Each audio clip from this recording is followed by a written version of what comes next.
Delta chief executive Bastian said travelers should be prepared for long queues when arriving in the U.S. "It's going to be a bit sloppy at first, I can assure you, there will be lines." Stein, head of technology for the Americas at air transport telecommunications firm SITA, said travelers could expect to wait up to 8 hours, according to the International Air Transport Association, IATA, a trade association of the WO.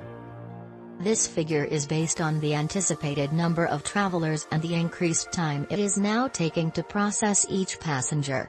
The U.S. requires adult visitors to be fully vaccinated and to show a negative COVID-19 test, unless crossing by land.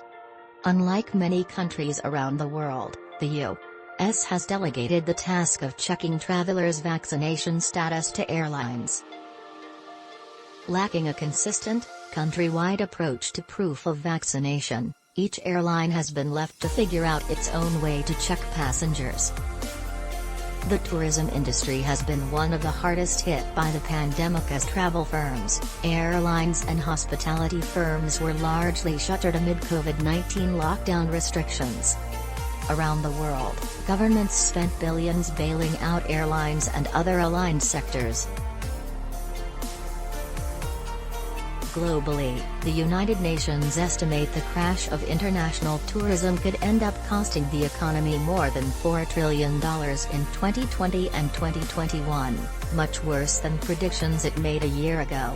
The U.S. travel restrictions have lasted longer than many in other wealthy countries and have, at times, strained diplomatic relations with countries frustrated at the lack of reciprocation in opening borders.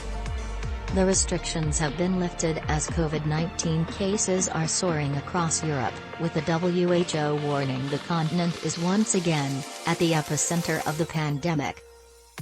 The organization said Europe is now leading the world in terms of cases and deaths, and many countries, including Germany, are seeing record highs as they struggle to contain outbreaks.